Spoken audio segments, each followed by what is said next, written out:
ఒక మనిషి తను పడిన కష్టాలు, రాముడు కష్టాలు పడలేదండి. అందుకని ధర్మం అవసరమేముంది? ఇప్పుడు హాయిగా అన్నీ జరిగిపోతున్నంత కాలం ధర్మం గురించి సమస్య ఉందండి. కష్టం వచ్చినప్పుడు ధర్మం పాటించి ధర్మము వలన నేను గెలుస్తానని ధర్మం కోసం నిలబడిన వాడు ధార్మికుడు తప్ప అన్నీ కలిసి వచ్చేస్తుంటే ధర్మం చేయడం పెద్ద గొప్ప విషయం ఏం కాదు. అన్నీ కలిసి రాలేదు రాముడికి జీవితంలో. ఆయనే అరణ్యకాండలో ఒక చోట ఒక మాట అన్నాడు, నేను ఎంత బాధలలో ఉన్నానో తెలుసా? రాజ్యాద్భ్రంశో, రావలసిన రాజ్యం పోయింది. వనేవాస, పోని రాజ్యం పోతే పోయింది, అంతఃపురంలో ఉన్నానా? అరణ్యవాసానికి వచ్చాను. వనేవాస సీతానష్టో, పోని పక్కన మనసెరిగిన భార్య ఉందా? ఆవిడ్ని ఎత్తుకుపోయాడు రావణాసురుడు. పోని ప్రాణమిచ్చిన స్నేహితుడు జటాయు ఉన్నాడా? ఆయన లేడు. ఎందుకని? సీతానష్టో హతోద్విజ, జటాయువుని చంపేశారు. ఈదృశీయం మమావస్థ, నేను ఇటువంటి భయంకరమైన స్థితిలో ఉన్నాను. నిర్దహేదపి పావక, ఇవాళ నేను ఉన్నటువంటి కష్టం ఎటువంటిదంటే అగ్నిని నా కష్టం కాల్చేస్తుంది. అగ్ని అన్నిటినీ కాల్చడం కాదు, నా కష్టం అగ్నిని కాలుస్తుంది. అంత గొప్ప కష్టంలో ఉన్నానన్నాడు. ఇన్ని కష్టాలలో ఉన్న రాముడు ఎప్పుడైనా సరే ధర్మాన్ని పక్కన పెట్టేసి తన సుఖాన్ని తాను చూసుకున్న సందర్భం ఒక్కటి వెతకగలమా రామాయణంలో? అలా మీరు పరిశోధన చేయండి. రామాయణంలో ధర్మాన్ని పక్కన పెట్టేసి రాముడు సుఖాన్ని ఎంచుకున్న ఒక్క సంఘటన పైకి తీద్దాం. ఇదండి రామాయణం అంటే. కానీ ఇవాళ మన జాతి దరిద్రం ఏమిటంటే అటువంటి పాత్ర పోషణ చేసి రచించగలిగిన కావ్యము ప్రపంచ భాషలలో ఎక్కడా లేదు అలాంటి పుస్తకం. అలాంటి పుస్తకం మనదై ఉంటే దాన్ని పక్కన పెట్టుకుని ఇతరమైన విషయాల పట్ల పరిగెత్తేటటువంటి దౌర్భాగ్యానికి మనం దిగదారిపోయాం ఇవాళ. అటువంటి రామాయణం, అటువంటి నడువడి నేర్పగలిగినటువంటి శాస్త్రం. మీరు ఒక సంఘర్షణ చూడండి, ఒక అద్భుతమైన సంఘర్షణ మీకు ఆవిష్కరిస్తాను. రాముడు అడగలేదు రాజ్యాన్ని. ఇది మీ జీవితంలోనే జరిగింది అని మీరు ఒకసారి ఊహించండి. రాముడు ఎప్పుడూ తండ్రిని అడగలేదు, నాన్నగారు నాకు రాజ్యం ఇవ్వండి అని అడగలేదు. తండ్రి గారు పిలిచాడు. పిలిచి, నాన్న నీకు పట్టాభిషేకం చేసేద్దాం అనుకుంటున్నాను. ఎందుకు చేసేద్దాం అనుకుంటున్నారు అని రాముడు అడగలేదు. దశరథుడు అన్నాడు, నాకు దుర్నిమిత్తములు కనపడుతున్నాయి, రాత్రుళ్ళు పీడకలు వస్తున్నాయి, కాబట్టి నేను ఎంతో కాలం ఉండను. రాజ్యమునకు యవరాజ్య పట్టాభిషేకం చెయ్యాలి. అందుకుని నీకు పట్టాభిషేకం చేద్దాం అనుకుంటున్నాను. రేపే నీకు పట్టాభిషేకం, కానీ ఈ వార్త మీ మామగారికి చెప్పకు అన్నాడు. ఎంత గమ్మత్తైన మాట చూడండి. ఎందుకంటే ఒక మనిషి జీవితంలో ఇది ఒక గొప్ప సెలబ్రేషన్, యవరాజ్య పట్టాభిషేకం అన్నది. ఇప్పుడు తను వెళ్ళి ఎవరికి చెప్తాడు? సీతమ్మకి చెప్తాడు. సీతమ్మ నోటి వెంటనే ఏ మాట వస్తుంది? ఏమండి చాలా సంతోషం, మీకు రేపు పట్టాభిషేకం అంటే మరి మా నాన్నగారు పొంగిపోతారు కదా, ఒకసారి కబురు చేద్దామండి అంటుంది. ఆయన ఏమంటున్నాడు దశరథ మహారాజు గారు? మీ మామగారికి చెప్పకు అన్నాడు. అంటే రాముడు ఏమనాలి? ఎందుకు చెప్పకూడదు అని అడగాలి. ఆయన అడగలేదు. ఎందుకు అడగలేదు? ధర్మం. నాకేది చెప్పాలో చెప్పవలసిన వాడు తండ్రి. ఎందుకు చెప్పావు అని అడగడం నా లక్ష్యం కాదు. నేను కొడుకుని, ఆయన చెప్పింది నేను వినడమే. అంతేకాని నాన్నగారు మీరు నాకు ఇలా ఎందుకు చెప్పారు అని నేను అడగక్కర్లేదు, నాకు తెలియక్కర్లేదు. నాకు తెలియవలసినదైతే ఆయన తెలియ చెప్తారు, నేను పాటించవలసినదైతే పాటింపచేస్తారంతే. ఎంత ధర్మం చూడండి. నోటి వెంట ఇన్స్టంటేనియస్ అంటాం ఇంగ్లీష్లో, వెంటనే వచ్చేస్తుంది మనకు ఒక మాట. ఎందుకు చెప్పకూడదు అంటాం. ఆయన అలా అనలేదు రాముడు. అలాగే వెళ్ళిపోయాడు. ఇవాళ రాత్రి నీ భార్యతో కలిసి పూజాగృహంలో ఉపవాసం చెయ్యి, రేపు రాజ్యం ఇచ్చేస్తా అన్నాడు. వచ్చేసాడు రాముడు. తీరా వచ్చిన తర్వాత అసలు తండ్రి గారు కనపడలేదు. అది విచిత్రం. కైకమ్మ కనపడి ఆవిడంది, మీ నాన్నని 2 వరాలు అడిగానయ్యా, 14 ఏళ్ళు అరణ్యవాసం చేయమని నిన్ను. అది కూడా ఎంత గమ్మత్తో చూడండి. ధర్మమూర్తి అయినటువంటి వాడి గురించి ఎవరు ఎక్కువ ఆలోచిస్తారంటే దేవతలు ఆలోచిస్తారు. ఇప్పుడు రాముడు 14 ఏళ్ళు అరణ్యవాసం చెయ్యాలి అని అడిగింది కైకమ్మ. 14 ఏళ్ళు అరణ్యవాసం చేయమని అడగడం వెనకాతల ఏదైనా రహస్యం ఉండాలి కదండి. లేకపోతే 1 ఏడాది చేయమని అడగచ్చు, ఆ వరం అడిగేటప్పుడు 2 ఏళ్ళు అడగచ్చు, 3 ఏళ్ళు అడగచ్చు, 10 ఏళ్ళు అడగచ్చు, 11 ఏళ్ళు 16 ఏళ్ళు అడగచ్చు. లేకపోతే రాముడు జీవితాంతం అరణ్యాల్లో ఉండాలని ఎందుకు అడగకూడదు కైకమ్మ? 14 అన్న మాట ఎందుకు పడాలి కైకమ్మ నోటి వెంట? అలా 14 కాకుండా 13 అనకూడదా, 16 అనకూడదా, 20 అనకూడదా? 14 అంది ఆవిడ. 14 ఆవిడ అనడం వెనకాతల ఒక రహస్యం ఉంది. ఆవిడకు ఒక సంగతి తెలుసు. ఆ రోజులలో 14 సంవత్సరములు సింహాసనానికి దూరంగా అరణ్యములలో ఉంటే ఆ వ్యక్తి తిరిగి పట్టాభిషేకం చేసుకోవడానికి అనర్హుడు. కాబట్టి రాముడికి ధర్మం తెలుసు. 14 ఏళ్ళు అరణ్యవాసానికి వెడితే ఇంకా మళ్ళీ రాజ్యం ఇచ్చినా రాముడు తీసుకో. ఎందుకంటే టైం బార్ అయిపోయిందంటారు చూసారా, అలా ప్రోనోటి తిరగ రాసుకుంటుంటారు. అలా 14 ఏళ్ళు అయిపోతే ఇంకా రాజ్యం రాముడు తీసుకోకూడదు, అరణ్యవాసం చెయ్యాలి. అందుకని 14 అనాలి. ఆవిడికి సంస్కృతం రాదేమిటండి, 14 వర్షాణి అని అనకూడదా? ఇక్కడుంది గమ్మత్తు. రామాయణానికి జీవం అంతా ఎక్కడుంది? మహర్షి తీసుకెళ్ళి అక్కడ పెట్టేశారు. ఇప్పుడు దేవతలు బెంగపెట్టుకున్నారు కైకమ్మ వరం అడుగుతుంటే. ఇప్పుడు ఈవిడ కానీ 14 వర్షాణి అని అడిగిందా, రాముడి రాజ్యానికి రాడు. రాముడు రాజ్యానికి రాకపోతే ఏమవుతుంది? అసలు ధర్మబద్ధమైన పరిపాలన అంటే ఎలా ఉంటుందో వచ్చే తరాలకి తెలియదు. రాముడు ధర్మమూర్తి, పరిపాలన, అడ్మినిస్ట్రేషన్ తెలియాలి. లండన్ వాడో ఇంకోడో రాసిన రైటర్ కాదు, రామాయణంలో రాముడు చెప్పిన ధర్మం తెలుసుకోవాలి నువ్వు పబ్లిక్ అడ్మినిస్ట్రేషన్కి. కాబట్టి రాముడు పరిపాలించాలి. రాముడు పరిపాలించాలంటే 14 అనకూడదు కైకమ్మ. కాబట్టి ఇప్పుడు ఆవిడ నాలిక తడబడేటట్టు చేశారు. ఆవిడ 14 వర్షాణి అనలేదు, 9 వర్షాణి అంది. 9 ఏళ్ళు 5 ఏళ్ళు, 9, 5, 14 కావచ్చు, కానీ 9 ఏళ్ళు ఒకసారి పూర్తవగానే మళ్ళీ 5 మొదలుపెట్టినట్టు. కాబట్టి ఇప్పుడు మొత్తం 14 అవ్వచ్చు, కానీ 14 ఆవిడ అడగలేదు, 14 చేయలేదు, నవపంచచ చేశాడు ఆయన. నవపంచచగా అడిగింది కాబట్టి అసలు నిజం మాట్లాడితే రాముడు వెనక్కి వచ్చి 5 ఏళ్ళు మళ్ళీ వెళ్ళొచ్చు. కానీ కలిపి చేశాడంటే 9 ఏళ్ళు పూర్తయిపోయింది, మళ్ళీ ఇంకో 5 ఏళ్ళు చేసినట్టు. ఇప్పుడు ఏమైపోయింది? 14 సంవత్సరములు అని ఆవిడ అడగలేదు కాబట్టి తను కంటిన్యూస్గా 14 ఏళ్లుగా చేశాడంటే 2 స్పెల్స్ని కలుపుకుని తప్ప 14 ఏళ్ళు నేను దూరంగా ఉంటున్నాను అన్న భావనతో రాముడు చెయ్యలేదు. కాబట్టి మళ్ళీ పట్టాభిషేకం చేసుకోవచ్చు. నేను 9 వర్షాణి దండకారణ్యమాశ్రిత చీరాజన జటాధారి రామో భవతు తాపసః.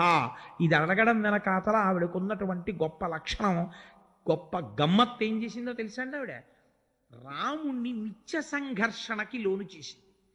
రాముడు దండకారణ్యానికి వెళ్ళడం కైకమ్మకు కావాలా? చీరాజన జటాధారి ఎందుకంటే జటలు కట్టుకుని నార చీర కట్టుకుని ఈయన ఉన్నారనుకోండి, ఈవిడ చూడొచ్చింది ఏమిటి కైకమ్మ? ఆయన అలా వెళ్ళిపోయి అరణ్యాలకు ఎడుతూ ఇలా భద్రాచలం వచ్చేసి భద్రాచలం పక్కన ఎక్కడో పట్టు చీరల షాప్ ఒకటి చూసుకుని 2-4 పట్టు పంచలు కట్టుకుని ఆ కైకమ్మ చూసిందా, కోసల రాజ్యం వాళ్ళు చూసారా, ఈ దండకారణ్యంలోకి ఎవడొస్తాడులే సీత, హాయిగా పర్ణశాలలో పట్టుపంచి కట్టుకుంటాను, అంతగా బయటికి వెళ్తే ఎవడన్నా వస్తాడనుకుంటే, ఎవడన్నా వచ్చినప్పుడు నువ్వు నాకు చెప్పు రాముడు ఉన్నాడా అండి అని ఎవరన్నా అడిగారు అనుకో, ఏమన్నా మీకోసం ఎవరో వచ్చారని నువ్వు కాసేపు మాడుతుంటూ గబుక్కుని పంచి ఇప్పేసి నారపంచి కట్టేసుకుంటాను అన్నాడు అనుకోండి, నష్టం ఏమొచ్చిందండి? మీరు చూసారా, నేను చూశాను. కానీ అందులో కేవలం పంచె కట్టుకోవడం కాదు, ఆవిడ ఒక గొప్ప సంఘర్షణ తీస్తోంది రాముళ్ళు. పైకి తాపసిగా ఉండాలి, జటలు కట్టుకోవాలి, నార చీర కట్టుకోవాలి, పాదుకలు వేసుకోకూడదు. కాబట్టి ఇప్పుడు బాహ్యమునందు స్థితి ఒక ముని ప్రవృత్తి, లోపల తాను క్షత్రియత్వంతో ఉండాలి, క్షత్రియుడుగా ఉండాలి, అంటే లోకరక్షణ చెయ్యాలి. ఈ 2 పరస్పర విరుద్ధములు. పరస్పర విరుద్ధములైనా తన ధర్మమునందు తాను నిలబడగలడా ఇన్ని సంవత్సరాలు? ఇది చూసింది ఆవిడ, అందుకు పెట్టింది పరీక్ష. ఆఫీసర్ గారి సీట్లో కూర్చుని అడ్మినిస్ట్రేషన్ చేయమంటే పెద్ద బాధ ఏం లేదు. ఆఫీసర్ గారిని మీకు నెక్స్ట్ ప్రమోషన్ ఇస్తాం, కానీ మీరు చింకి చొక్కా వేసుకొని చిరిగిపోయిన టోపీ పెట్టుకుని కాళ్ళకి చెప్పులు లేకుండా నడుచుకుంటూ ఆఫీస్కి వచ్చి ఒక మెసెంజర్ కూర్చునే స్టూల్ మీద గేటు ముందు కూర్చుని మీరు ఒక 4 ఏళ్ళు చాలా ఎఫెక్టివ్గా మీ ధర్మం మీరు పాటిస్తే అప్పుడు మీకు నెక్స్ట్ ప్రమోషన్ ఇస్తాం అన్నారనుకోండి, అక్కడ ప్రారంభమవుతుంది సంఘర్షణ. ముందు వచ్చినవాడు ఎవడు అని ఆఫీసర్గా గుర్తించారు.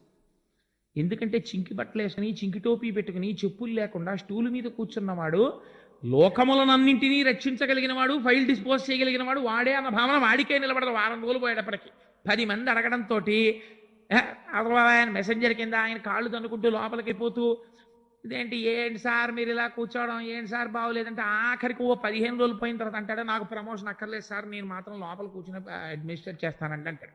ఇది చాలా సంఘర్షణ అండి, ఇదేం మాటలు కాదు.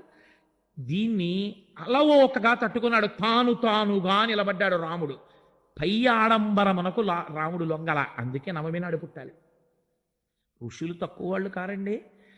నవమి నాడు ఎందుకు పుట్టాలి? మీరు 9 ఒకట్ల 9, 9 2 18, 9 3 27, 9 4 36, 9 5 45 ఎంత పెట్టి హెచ్చించండి.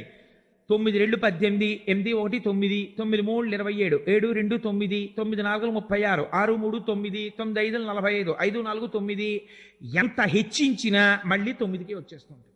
మీరు ఏం చేసేసినా ధర్మంలోకే వచ్చేస్తుంటాడు. అన్నీ కట్టకట్టుకుని సముద్రంలో పోనివ్వండి, తను ధర్మానికి నిలబడిపోతాడు. ధర్మాన్ని సముద్రంలో బారేసి తాను మాత్రం సుఖపడ్డు, ఎవరిని రక్షించాడు. ధర్మాన్ని రక్షిస్తాడు, అనుషంగికంగా రక్షణ జరిగిపోతుంది. ధర్మాన్ని భ్రంశం చెయ్యడు, తాను రక్షింపబడిపోతాడు. ఇది రాముడు నడిచాడు, నీకు నడవడం చూపించాడు. మీకు ఒక గొప్ప సంఘర్షణ చూపిస్తాను. మరునాడు పొద్దున్న దశరథ మహారాజు గారు అంతఃపురానికి వచ్చాడు. ఆవిడంది, నువ్వు వెళ్ళిపోవాలా అరణ్యానికి అంది. అంటే ఆయన అన్నాడు, వెంటనే ఏమనాలి? అసలు మామూలుగా మీరు ఆలోచించండి, రాముడో మాట అడగాలి. అదేంటమ్మా ఇలా ఎందుకు అడిగావు నువ్వు 2 వరాలు? నాన్నగారు ఇచ్చారా? ఇవి నీకు ఇప్పుడు ఎందుకు జ్ఞాపకం వచ్చాయి? అలా అడగాలని ఎందుకు అనిపించింది? రూల్స్ పర్మిట్ చేస్తాయా? నేను పెద్దవాడిని కదా, అలా నేను వెళ్ళిపోవచ్చా? వశిష్ఠుడిని ఒకసారి సంప్రదించారా అని కొంచెం ముఖం ఎర్రగా అయిపోయి, అంత గబుక్కుని నేను చెప్పలేని ఈ విషయం సీతతోటి లక్ష్మణుడితోటి మాట్లాడి నేను ఏ విషయం చెప్తాను. నాన్నగారు ఎవరమ్మా అలా అనడానికి? ఎందుకు అలా అన్నారు? సాధారణంగా నన్ను అలా అనరే, అలా అనాలంటే ఏదో జరుగుంటుంది. రాత్రంతా ఎక్కడున్నారు? నీ దగ్గరే కదా ఉన్నారు. నువ్వు 2 వరాలు ఎందుకు అడిగావు? ఇన్ని ప్రశ్నలు వేయాలి.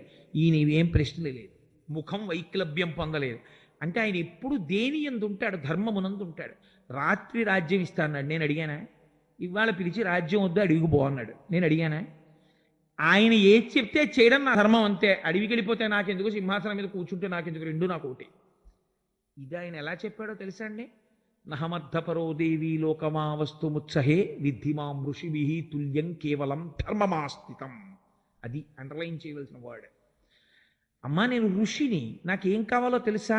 నాకు ధనం అక్కర్లేదు, రాజ్యం అక్కర్లేదు, నాకు ధర్మం కావాలి. ఏది ధర్మం? తండ్రిని సత్యమునందు నిలబెట్టడం ధర్మం కొడుకుగా. అందుకని తండ్రి సింహాసనం పుచ్చుకోమంటే పుచ్చుకుంటాను, అడవికి వెళ్ళిపోమంటే వెళ్ళిపోతాను, అగ్నిలో దూకమంటే దూకేస్తాను. ఆయన అడవికి వెళ్ళిపోమన్నాడు, వెళ్ళిపోతాను, నాకేం బెంగలేదు. కానీ నాకేమిటో తెలుసా కావాలి ఇప్పుడు? ఒక్కసారి నాన్నగారికి దండం పెట్టాలి. పొద్దున్నే కదా నాన్నగారి దగ్గరికి వచ్చాను, వారికి నమస్కారం పెట్టకుండా వెళ్ళిపోకూడదు. ఆయన నా పట్ల కొంచెం కష్టమైన మాట అన్నారు కాబట్టి నేను నమస్కరించకుండా వెళ్ళిపోతే నా సంస్కృతి పోయినట్టు. ఒక్కసారి నమస్కరిస్తానమ్మా నాన్నగారు ఏది అని అడిగాడు. మీ నాన్న బెంగ పెట్టుకున్నాడు, నువ్వు వెడతావో వెళ్ళవో అని, నువ్వు వెళ్ళిపోతే తప్ప అన్నం నీళ్లు ముట్టుకోనని ప్రతిజ్ఞ చేశాడండి. ఇప్పుడే నారచీరలు కట్టుకొచ్చేస్తానమ్మా అని వెళ్ళాడు. ఎంత ధర్మం చూడండి రామచంద్రమూర్తి అంటే. సరే, అక్కడ నెగ్గాడు ధర్మంలో. చాలా సంక్లిష్టమైన పరిస్థితిలో, సంక్లిష్టమైన పరిస్థితి అని మీరు ఎలా నిర్ణయించగలరు? మీ మాట చేత. ఒక్క మాట ఎక్కువ రాముడు మాట్లాడాడు అనుకోండి, అంతే, ధర్మం తప్పిపోయాడు, అంతే. ఇది ఎలా జరిగింది అని అడిగాడు అనుకోండి, పోయింది అంతే ధర్మం. ఎలాగైతే నీకెందుకు, మీ నాన్న చెప్పిన మాట నీకు అక్కర్లేకపోయింది. అలా రాముడు ఉండగలగాలి, అలా వాల్మీకి చూడగలగాలి, అలా రచించగలగాలి. 3 జరిగిన అద్భుతం రామాయణం. అది చదవడం, చదువుకునే అదృష్టం కలగడం ఈ జాతి వాళ్ళకు కలిగినటువంటి భాగ్యం. దాన్ని వదులుకున్నవాడు హీనుడు రామాయణం చదవకపోతే. అందుచేత వెళ్ళిపోయాడు అరణ్యవాసానికి. వెళ్ళిపోతే గమ్మత్తు జరిగింది. ప్రపంచంలో అన్నయ్య నాన్నగారు పోయిన తర్వాత నాకు కొంచెం చిన్నవాడిని కదన్నయ్య, నాకు ఇది అన్నయ్య అని అడిగే తమ్ముడు ఉంటాడు. లేకపోతే ఒరే పెద్దవాడిని కదరా, నేను పూజ చేసుకోవాలి, పూజ గదికేమో గది పోయింది, నేను మీ వదిన ఎక్కడ పడుకుంటానరా, అందుకు మాకు ఇంకో గది కావాలని ఏదో వంక పెట్టి అడిగి అన్నగారు ఉంటాడు. నాకొద్దంటే నాకొద్దని ధర్మాలు చెప్పిన అన్నదమ్ములు రామాయణంలో రాముడు భరతుడు. పరిగెత్తుకుంటూ అరణ్యానికి వెళ్ళిపోయాడు భరతుడు. వెళ్ళిపోయేటప్పుడు ఎన్ని కష్టాలు పడ్డాడో మీరు విన్నారు రామాయణం విన్నప్పుడు. ఆ వెళ్ళిపోవడంలో ఒక గమ్మత్తు జరిగింది. ఎందుకు వెళుతున్నావు అని అడిగాడు. అడిగితే రామవియోగము చేత నాకు శోకము కలిగిందన్నాడు. నాకు అక్కర్లేని సంపద నాకు వస్తే నాకు శోకము కలిగిందన్నాడు. ఈ మాట ఎవరంటారు చెప్పండి? ఇది పరద్రవ్యానిలో స్టవత్ ఋషులు చెప్పారు. నాకు కానిది, నాకు చెందనిది, నేను అనుభవించకూడనిది, నేను పరిపాలింపకూడనిది నాకు సంక్రమించింది, దాన్ని నేను వదిలించేసుకోవాలి. రాతిని మెడకు కట్టుకు తిరిగిన వాడిని చూసి లోకం పిచ్చివాడంటుంది, లోభత్వం కలిగిన వాడంటుంది, రాళ్ళు దాచాడంటుంది. నాది కాని రాజ్యం అది, అది రాముడు పరిపాలించవలసింది. నాకెందుకు వచ్చింది? నాకు అక్కర్లేదు, నేను దీన్ని వెంటనే వదిలేయాలి, రాముడి దగ్గర పెట్టేయాలి. ఇలా నువ్వు పరితపించగలవా? భరత పాత్ర చూసి నీకు కానిది నీకు వస్తే అయ్య బాబోయ్ నాకు ఎందుకంటే బాబు మీది మీరు తీసేసుకోండి నాకు అక్కర్లేదని నమస్కారం పెట్టి వదిలి చేసుకుని స్నానం చేసేసి హమ్మయ్యా అని హాయిగా నీ పూజా మందిరంలో నువ్వు కూర్చోగలవా? వదులుకుని తృప్తి పడగలవా? నొల్లుకుని తృప్తి పడతావు కానీ అధర్మంగా. వదులుకోవడంలో గొప్పతనం ఏమిటో రామాయణం చూపించింది. చాగే నైకే అమృతత్వ మానసో. వదులుకోవడానికి పరిగెత్తాడు భరతుడు.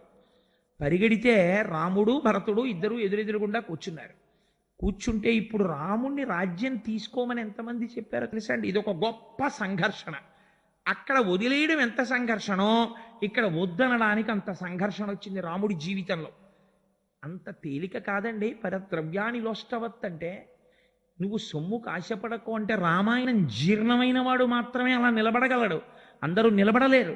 నాది కానిది నాకెందుకు, నాకు అక్కర్లేదండి, నాకు ఈశ్వరుడు ఇచ్చిన దాంతో నేను తృప్తిగా ఉండగలను అని ధైర్యంగా ప్రకటించడానికి, అధృతి లోపల పెరగడానికి, నాకు ఈశ్వరుడు ఏది అనుగ్రహించాడో అది నాకు కోటి, నాది కానిది, నాకు అక్కర్లేనిది, నా అంత నేను ప్రయత్నించి ఎక్కడి నుంచో ఎవన్నో దేవురించి తెచ్చుకోవలసిన అవసరం నాకు లేదు అని తాను నిలబడగలిగిన ధైర్యం రామాయణంలోంచి వస్తుంది. చూడండి, రాముడు అంటాడు నాకొద్దు రాజ్యం. దశరథ మహారాజు గారు మాటిచ్చాడు కైకమ్మకి, 14 ఏళ్ళు అడవికి వెళ్ళిపోయి నన్ను పంపిస్తానన్నాడు. అందుకుని నేను వచ్చేసాను. 14 ఏళ్ళు దూరంగా ఉండమన్నాడు, 14 ఏళ్ళు నేను అడవిలో ఉంటాను కాబట్టి నేను రాను. ఇదే సమయానికి భరతుడికి పట్టాభిషేకం జరగాలని అడిగాడు నాన్నగారు. ఇప్పుడు ఈ రెండో మాట నిలబెట్టవలసింది ఎవరు? నేను కాదు, నువ్వు. పితృవాక్య పరిపాలన నాకెంతో, పితృవాక్య పరిపాలన నీకంత. అభిషేకం ఎవరు చేసుకోవాలి? నువ్వు చేసుకోవాలి. నువ్వు చేసుకో అభిషేకం. నేను మాత్రం రాను రాజ్యానికి అంటే భరతుడు అంటాడు ఇంకొక ధర్మం ఉంది. పితృవాక్య పరిపాలన నేను నిలబెట్టడం కాదు, పెద్దవాడు ఉండగా నేను ఎలా పట్టం కట్టుకుంటాను? పెద్దవాడివై పుట్టిన కారణం చేత ఇది ఎప్పుడు నీదే, అందుకని నీది నేనుగా ఎలా పట్టాభిషేకం చేసుకుంటాను? అప్పుడు నేను దొంగనైపోతాను. నాకొద్దు, నేను చేసుకోను, అది అధర్మం, అందుకని నేను పుచ్చుకోను అన్నాడు. అంటే ఇప్పుడు పెద్ద ధర్మ సంక్లిష్టం వచ్చింది. వెనక్కొచ్చి రాజ్యం పుచ్చుకోవాలా, పుచ్చుకోకుండా ఉండడం ధర్మమా? అదేమంత తేలిక విషయం కాదండి. మీరు తీర్పు చెప్పండి చూస్తాను. అదంత తేలిక విషయమా? ఇప్పుడు ఎవరు చెప్పాలి? ఆల్ రైట్, వరం అడిగింది ఎవరు? పోని దీనికి అంతటికీ కారణం ఏమిటి? కైకమ్మ. నాకొద్దు, ఈ రాజ్యం అసలు నిజంగా రాముడికి వెళ్ళాలి. అక్కడ వరకు ఆవిడ కూడా అంగీకరించింది దశరథుడి దగ్గర. రాముడికి వెళ్ళవలసిన రాజ్యం, అందుకే కదా నవపంచచ వర్షాణి దండకారణ్యమాశ్రిత చీరాజన జటోధారి రామో భవతు తాపస అభిషేక సమారంభో రాఘవస్యోపకల్ప్యతాం అనేనైవాభిషేకేనా భరతో విభిషిచ్యతాం. ఇదే ముహూర్తానికి భరతుడికి పట్టాభిషేకం జరగాలి. ముహూర్తం అన్నది తారాబలం చంద్రబలంతో పెడతారు. తారాబలం చంద్రబలంతో అడగలేదు, అక్కసుతో అడిగింది. ఈ ముహూర్తం, రాముడి ముహూర్తం భరతుడికి ఎలా చెందుతుంది? నా కొడుక్కి పట్టాభిషేకం జరగాలి అని అడిగింది. చెయ్యవలసిన వాడు లేడు, ఉత్తమ గతులకు వెళ్ళిపోయాడు. ఇప్పుడు ఎవరు పుచ్చుకోవాలి? తనంత తాను చేసుకోవాలి, లేకపోతే పెద్దలు చెయ్యాలి. ఇప్పుడు చెయ్యవలసిన పెద్దలు ఏమన్నారు? వశిష్ఠుడు చేసుకోమన్నాడు. నాకు అక్కర్లేదన్నాడు భరతుడు. పరీక్ష చేశాడు భారద్వాజుడు, నిలబడ్డాడు నాకు అక్కర్లేదని. అన్నగారి దగ్గరికి వచ్చాడు. అసలు రాముడికి రాజ్యం పోవడానికి, భరతుడికి రాజ్యం రావడానికి కారణం ఎవరు? కైకమ్మ వరం. ఆ కైకమ్మ వచ్చింది అరణ్యానికి. ఇది రామాయణంలో పెద్ద మలుపు. ఈ కైకమ్మ వచ్చింది. ఎప్పుడు వచ్చింది? కైకమ్మకి పశ్చాత్తాపం. ప్రతి స్త్రీ నేర్చుకోవలసిన ఒక గొప్ప ధర్మాన్ని రామాయణం ఈ సందర్భంలో పెట్టేసింది తీసుకొచ్చి. రాకూడనంత ప్రమాదం జరిగిపోయాక వచ్చింది కైకమ్మకి. ఎప్పుడు? తన భర్తకి సంబంధించినటువంటి విషయాలు, తన కుటుంబానికి సంబంధించిన విషయాలలో ఇంటి పని వాళ్ళు వేరొకరు మాట్లాడడానికి వీల్లేదు. టీవీ సీరియల్ గురించి మాట్లాడని ఇంటి పని మనిషితో ప్రమాదం లేదు. కానీ నీ భర్త, నీ బిడ్డలు, నీ ఇంటి వ్యవహారం గురించి ఇంటి పని మనిషి దాసి కూడా మాట్లాడడం మొదలెడితే పెను ప్రమాదం పొంచుకొస్తుంది. మందర మాట వింది కైక. దాని పర్యవసానం ఏమి? 5వ తనం పోయింది. చెప్పేశాడు దశరథుడు, 5వ తనాన్ని పోగొట్టుకుంటున్నావే దుర్మార్గురాలా, నేను పెద్ద మామిడి చెట్టు ఫలాలిస్తుందా అని ఆలోచించడం మానేసి మామిడి చెట్టు కొట్టేసి పనికిరాని నిద్రగన్నేరు తోట పెంచుకున్నట్టు నేను కౌసల్య ధర్మమూర్తిని వదిలిపెట్టి నిన్ను భార్యగా తెచ్చుకున్నాను, ఫలితం అనుభవిస్తున్నానన్నాడు. దశరథుడు తీర్పు చెప్పుకున్నాడు తన మీద తాను. కౌసల్య చాలు, కానీ కైక వరకు వెళ్ళాడు. వ్యామోహం ఎంత దూరం తీసుకెళ్ళిందో చూడండి దశరథ మహారాజు గారిని కూడా. ఈ కైక ఇప్పుడు అరణ్యానికి వచ్చింది, వచ్చి ఒక మాట అంది. ఎప్పుడు? వైధవ్యం వచ్చేశాక. ఇప్పుడు నాకు తెలిసింది భరతుడికి రాజ్యం అక్కర్లేదని. ఇప్పుడు నాకు తెలిసింది ఇది రాముడే ఏలాలని. ఇప్పుడు నాకు తెలిసింది అసలు నా భర్త ఆత్మశాంతి వారికి శ్రాద్ధం పెట్టడంలో లేదు, రాముడు రాజవడంలో ఉంది. నా భర్తకి శాంతిగా ఉండేటట్టు ప్రవర్తించవలసిన నేను వృద్ధాప్యంలో ఏడిపించి 30 మాటలు మూర్ఛపోయేటట్టు చేసి చంపేశాను. ఇప్పుడు మళ్ళీ నేను భార్యగా అనిపించుకోవాలంటే రామా నువ్వు రాజ్యానికి వచ్చి పట్టాభిషేకం చేసుకో. నేను ఏ వరం అడిగానో ఆ వరాన్ని ఉపసంహారం చేసేస్తున్నాను. ఇప్పుడు ఇంకా గొడవ లేదుగా, అందుకని నువ్వు వచ్చేసేయచ్చు రాజ్యానికి అని మంత్రులు చెప్పారు. మంత్రులే కదండి తీర్పు చెప్పేది, మంత్రాంగం. మంత్రులు చెప్పారు రామా నువ్వు వచ్చి రాజ్యం తీసుకోవచ్చు అన్నారు. ఇంతమంది చెప్పాక అరణ్యవాసం అంటే ఎంత కష్టంగా ఉంటుందో చూశాక, అందున అప్పటి వరకు మీరు రామాయణాన్ని కొంచెం జాగ్రత్తగా చదవండి. ఒక కోణంలో అక్కడ కనపడ్డ ఋషులు ఎవరో కూడా రామ చాలా బాగుంటుంది, పోన్లేదు కాస్త రిలీఫ్, దిక్కుమాలిన రాజ్య పరిపాలన ఇవి టైర్ అయిపోయారు కదా, ఒక 14 ఏళ్ళు ఎంత బాగుంటుందో తెలుసా. వచ్చే నెలలో ఇక్కడ ఏదో ఇలా సంబరం జరుగుతుంది, వచ్చే నెలలోనేమో విదేశాల నుంచి పిట్టలు వస్తాయి, ఇవన్నీని 4 పిట్టలు కొట్టుకు నువ్వు తినచ్చు, అది సంతోషంగా గడిచిపోతుంది, భలే ఉంటుంది. మనందరం కూడా ఇక్కడేమో ఒక పెద్ద కాలనీలా కట్టుకుందాం, పాకలు వేసుకుని, హెర్మిటేజెస్ అన్ని కుటీరాలు, మనందరం భజనలు అవి పెట్టుకుందాం, నువ్వేమో ఏదో చెప్పు నేనేమో ఏదో చెప్తాను, హాయిగా గడిచిపోతుంది అని చెప్పలేదు. కనబడ్డ ప్రతి ఋషి ఏం చెప్పాడో తెలుసా అండి? చాలా కష్టం ఇక్కడ ఉండడం, బ్రహ్మరాక్షసులు ఉంటారు, అదే పనిగా వేధించడం వాళ్ళ పని. వాళ్ళు ఇప్పటికి ఎందరో ఋషుల్ని తినేశారు. రామ సీతమ్మతో వచ్చావు, సీతమ్మ గొప్ప సౌందర్య రాశి, ప్రతి క్షణం నిన్ను భయం, నిన్ను ప్రమాదము వెంటాడుతుంటుంది, తస్మాత్ జాగ్రత్త అని చెప్పారు. ఇలాంటప్పుడు భరతుడితో సహా అందరూ వచ్చేసి నువ్వు వెనక్కి వచ్చేసేయి అన్నారు. ఇప్పుడు సాధారణంగా ఏ మనిషి అయినా ఏం కోరుకుంటాడండి మనసులో? ప్రమాదమునకు కారణం ఎటువైపు నుంచి వస్తోంది?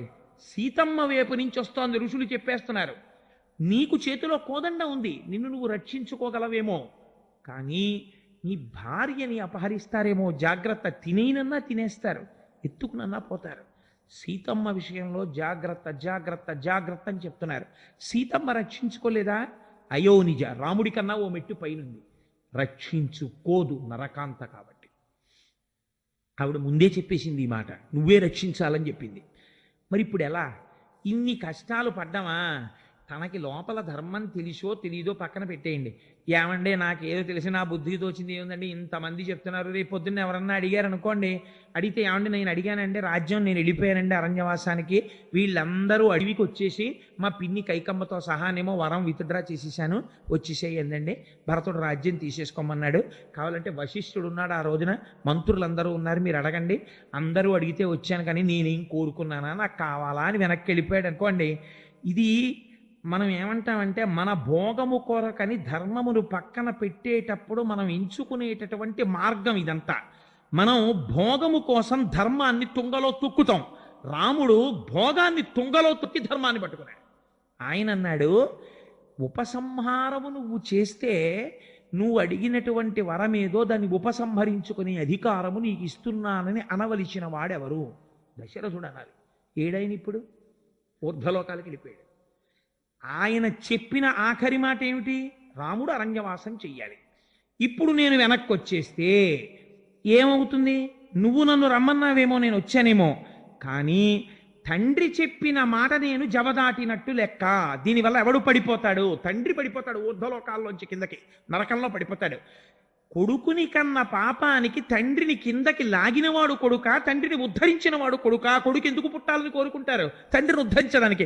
ఉద్ధరించలేని కొడుకుతనమా? నాకు అక్కర్లేదు ఆ ధర్మం. తండ్రిని ఉద్ధరించినటువంటి ధర్మమునందు నేను నిలబడాలి. 14 ఏళ్ళు అరణ్యంలో ఉంటాను, నువ్వు రాజ్యంలో ఉండు, నువ్వు రాజ్యపాలన చెయ్యి, నాన్నగారి కోరిక తీరుతుంది, 14 ఏళ్ల తర్వాత వచ్చి నేను రాజ్యం స్వీకరిస్తాను, నువ్వు వెళ్ళన్నాడు.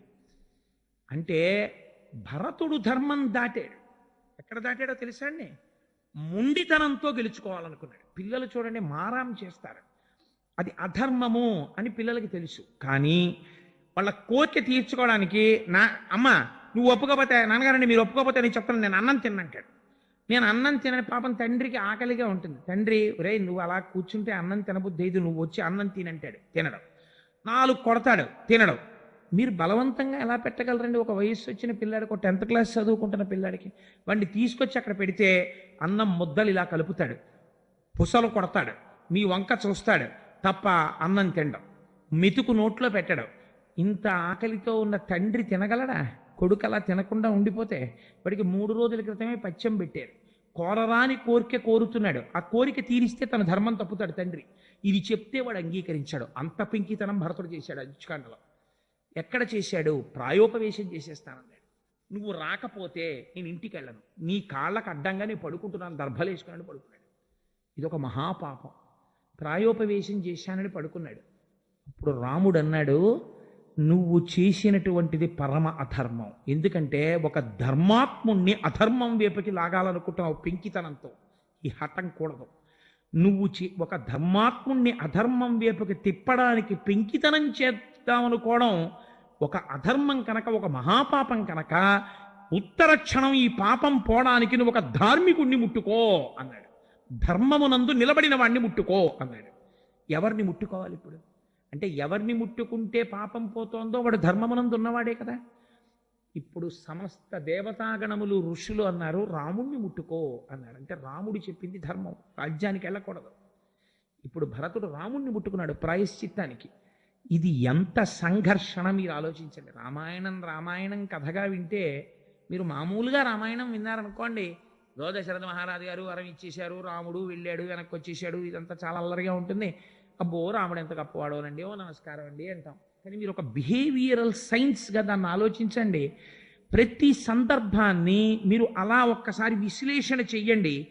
భోగమా ధర్మమా, సుఖమా ధర్మమా, కుటుంబమా ధర్మమా, రాజ్యమా ధర్మమా, కావలసి వచ్చిందనుకోండి రాముడు వెంటనే ఓటిటేస్తాడో తెలుసా అండి?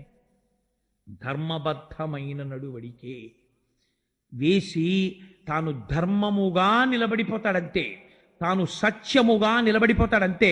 అందుకే ఒక మాట చెప్తాడు రామాయణంలో, సత్యమేవేశ్వరో లోకే సత్యం పద్మాశ్రితా సదా సత్యమూలాని సర్వాణి సత్యాన్నాస్తి పరమం పదం.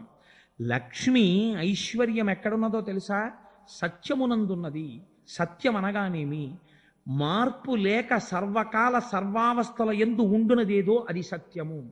ఆ సత్యము ఈశ్వరుడున్నాడు. నువ్వు లోకంలో వాళ్ళకి తెలియకపోవచ్చు, సరే మీ అందరు అంటున్నారు కాబట్టి వచ్చేస్తానండి అని అంటే, రాముడు ఇక్కడ ధర్మం తెలిసి తప్పుతున్నాడని తెలుసుకోగలిగిన వాడు ఒకడున్నాడు సాక్షిగా, వాడు సత్యం. ఆ సత్యము లక్ష్మి. నేను ఆ సత్యాన్ని అతిక్రమించి ఆ ఈశ్వరుడు చూడలేదనుకుని ధర్మం తప్పేస్తే, లేదా ఈశ్వరుడు చూస్తున్నాడని తెలిసి కూడా ధర్మం తప్పేస్తే, చారిత్రమేవ వ్యాఖ్యాతి వీరం పురుషమానినం, నడువడి ప్రధానమైపోయి కూర్చుంటుంది. ఇప్పుడు ఇదొక బ్యాడ్ ప్రిసిడెంట్. లోకమంతా ఏమంటుందంటే, రాముడు ఆనాడు చేసినది మేము చేస్తున్నాం, ఎందుకు చేయకూడదని చేస్తుంది. కాబట్టి ధర్మాధర్మ విచక్షణకు ఫలితమేమి? మీ నడువడియే. నడువడిని బట్టి లోకం నడుస్తుంది, పెద్దల నడువడిని లోకము అనుసరిస్తుంది. అందుకని నేను అలా ప్రవర్తించను. నాకు ప్రవర్తన ముఖ్యం. ధర్మం తెలియడం ఒకెత్తు, కానీ తెలిసిన ధర్మాన్ని తన వాక్ పటిమ చేత తిమ్మిని బంబిగా చేయడం ఒకెత్తు. పోతన గారు వాత పెడతారు, జ్ఞాన కలునిలోని శారదయువులే. వాడు వాదన ఉన్నది, వాడికి వాదనా నైపుణ్యం ఉంది కాబట్టి వాడు అపరాధి, దోషం చేసిన వాడు అని సుప్రీంకోర్టు చెప్పిన పదవి పట్టుకుని వేలాడగలడు. ఎందుకు వేలాడగలడు? వాడికి ధర్మం అక్కర్లేదు కాబట్టి. వాడికి ధర్మం కావాలి, ఉత్తర క్షణం వెళ్ళిపోతాడు. లాల్ బహదూర్ శాస్త్రి గారిలా రిజైన్ చేసి కారు ఎక్కకుండా నడిచి వెళ్ళిపోతాడు. I'm not in the post, నేను ఇప్పుడు రైల్వే మినిస్టర్ని కాను, నాకెందుకు రైల్వే మినిస్టర్ ఎక్కే car? The moment I tendered the resignation to the post of the Minister of Railways, I am no more a Minister of Railways. Why should I enjoy the car? I just leave it, I desert it. So I don't take car, I just go home on foot. నడిచి వెళ్ళిపోతానంతే. నిలిపాడు. ఇలా వెళ్ళిపోవడానికి ధర్మం కావాలి. అలా ఉండడానికి ధర్మం కావాలి, ధర్మానికి నిలబడడానికి ధైర్యం కావాలి. అక్రమాలిన దిక్కుమాలిన పనులన్నీ చేసి తీసుకొచ్చి ఐశ్వర్యం మూట కట్టడానికి ధైర్యం అక్కర్లేదు, ధర్మం అక్కర్లేదు. కేవలం అన్నింటికీ లొంగిపోయి కనపడ్డ ఎక్కడైనా చప్పుడై గోడ మించి ఇలా విసిరిన ప్రతి పదార్థమునందు మూతి పెట్టగలిగిన కుక్క లక్షణం ఉంటే చాలు, వాడు ఐశ్వర్యవంతుడు కావచ్చు. అది వేరు మాట. కానీ ధర్మమునందు నిలబడడానికి ధైర్యం ఉండాలి. ఒక పోతన గారిలా బతకడానికి ధైర్యం ఉండాలి, ఒక త్యాగరాజు గారిలా బతకడానికి ధైర్యం ఉండాలి, ఒక రామదాసు గారిలా ఉండడానికి ధైర్యం కావాలి. అంతేకాని పదవుల కోసం ఇంకో దానికోసం ధైర్యం అక్కర్లేదు, ధర్మం అక్కర్లేదు. ఈ ధర్మం ఎంత గొప్పదో రామాయణం చూపిస్తుంది. ధర్మం ఎవడు పట్టుకుంటాడో వాడికి శాశ్వతమైనటువంటి సుఖం లభిస్తుంది. అధర్మం ఎవడు పట్టుకుంటాడో వాడికి సుఖమున్నట్టు కనపడుతుంది, కానీ ఆ సుఖము వెంట నీడ ఉన్నట్టుగా పగయగల్గనేని పామున్న ఇంటిలో ఉన్న ఎట్లగాక ఎట్టులుండు అంటారు అన్నయ్య గారు రామాయణం మహాభారతంలో. పగ ఉందనుకోండి, పగ ఉన్న ఇంట్లో ఉంటే ఎలా ఉంటుందంటే పామున్న ఇంట్లో ఉన్నట్టు ఉంటుంది. పాము హాల్లో కనబడితే అయ్యో పాము పాము పాము అంది ఆవిడ. ఆ వీధిలో వాళ్ళు ఎవరో వచ్చి హాల్లో వెతికారు, సోఫా కింద అక్కడాను. ఎక్కడ లేదమ్మా పాము హాల్లో అన్నారు. ఆ హాల్లోంచి బయటికి వెళ్ళడానికి మార్గం మళ్ళీ వంటింట్లోకి బెడ్రూమ్స్లోకే ఉంది, బయటికి వెళ్ళడానికి ఇంకో మార్గం లేదు. బయటికి వెళ్ళే మార్గం దగ్గర ఆవిడ నిలబడింది. కాబట్టి ఇప్పుడు పాము ఎక్కడికి వెళ్ళి ఉండాలి? బెడ్రూమ్లో కన్నా వెళ్ళాలి, వంటింట్లో కన్నా వెళ్ళాలి. కాబట్టి హాల్లో లేదు కదా పాము అని చెప్పి హాయిగా మామూలుగా సోఫాలోకి వచ్చినాయి. పోలేద్దరు హాల్లోంచి వెళ్ళిపోయింది, సీరియల్ పాడైపోతుందని టీవీ చూస్తూ కూర్చోగలదా? కూర్చోలేదు. ఎందుకు కూర్చోలేదు? పాము ఉంది ఇంట్లో. అది బెడ్రూమా, కిచెనా, హాలా వదిలిపెట్టేయండి. పాము ఉందా లేదా? పాము ఉంది కాబట్టి భయం ఉంటుంది. అలా ఎక్కడ అధర్మంతో కూడిన ఐశ్వర్యం ఉన్నదో, ఎక్కడ అధర్మముతో కూడిన భోగమున్నదో అక్కడ నిరంతరము భయము వెన్నంటి నడుస్తూనే ఉంటుంది. మనకి మేడ కనపడుతుంది, మనకి ఆయన ఎక్కిన కారు కనపడుతుంది, మనకు ఆయన సుఖపడుతున్నట్టు కనపడుతుంది, కానీ ఆయన ఎప్పుడూ భయపడుతూనే ఉంటాడు. ఎందుకంటే ఆయన అధర్మం ఆయన్ని భయపెడుతూనే ఉంటుంది. ఎవరూ చూడకపోయినా ఈశ్వరుడు ఏ రోజున కొంప ముంచేస్తాడో, దీనికి ఫలితం ఇచ్చేస్తాడో, ఇచ్చేసినాడు ఏమైపోతుందో మీరు భాగవతంలో విందురు. కానీ ధ్రువుడు అంత కష్టపడితే పినతల్లినేమనలేదు. పినతల్లికి వెళ్ళి నమస్కారం చేశాడు తపస్సు చేసి వచ్చిన తర్వాత. కానీ అనవసరంగా ధ్రువుడి జోలికి వెళ్ళి ఒక్క మాట అన్నందుకు ధ్రువుడి పినతల్లి సురుచి ఏమైపోయిందో తెలుసా అండి? అరణ్యంలో పుట్టినటువంటి కార్చిచ్చు ఎందు ఒళ్ళు కాలి మరణించింది. ఆ సురుచి యొక్క కుమారుడు వేటకి వెళ్ళి యక్షుల చేతిలో సంహరింపబడ్డాడు, పెళ్లి కూడా అవ్వకుండా. ఎక్కడి నుంచి వచ్చింది ఆ ఫలితం? చేసిన పాపంలోంచి వచ్చింది. పాపం ఎక్కడి నుంచి వచ్చింది? అధర్మంలోంచి వచ్చింది. అధర్మం ఎక్కడి నుంచి వచ్చింది? నీ మనస్సుకి ధర్మమును ఆలంబనంగా ఇవ్వడంలో నీకు ధైర్యాన్ని కోల్పోవడంలో వచ్చింది. ఆ ధైర్యం ఎందుకు కోల్పోయావు? రామాయణాది కావ్య పఠనము శ్రవణము నీకు లేకపోవడం వల్ల వచ్చింది. కాబట్టి మళ్ళీ నిన్ను ధర్మంలోకి ఎవరు తీసుకెళ్ళాలి?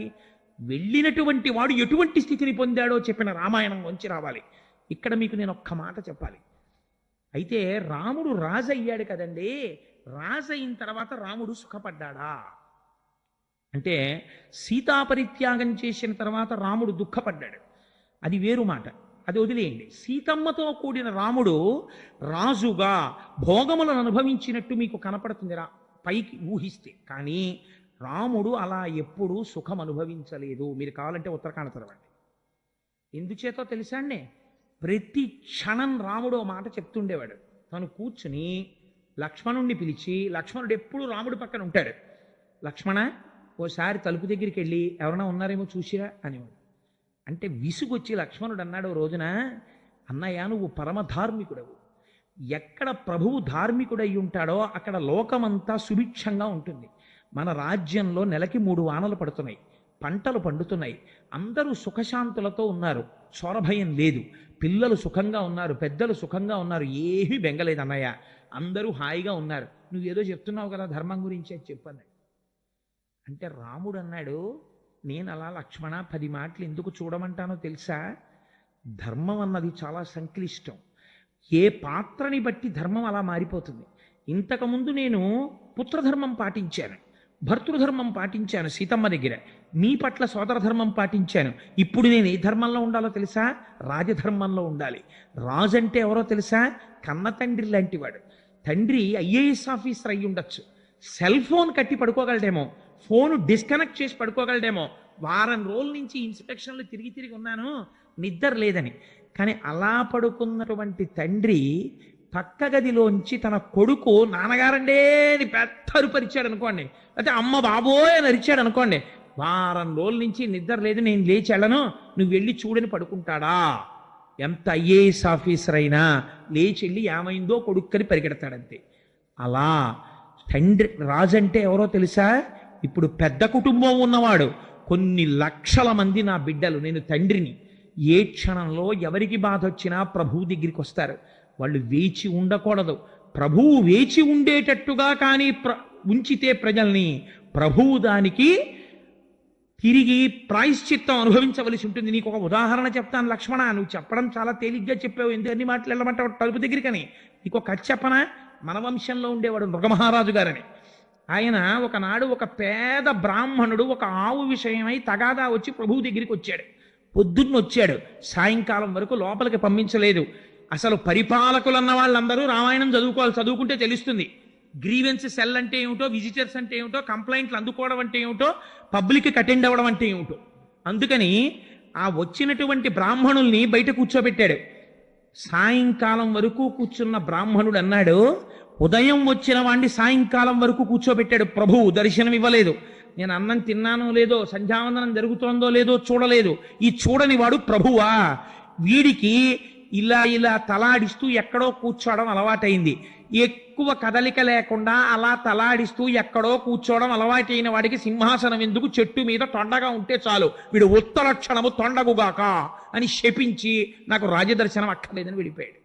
వెళ్ళిపోతే తొండై బయటికి వెడితే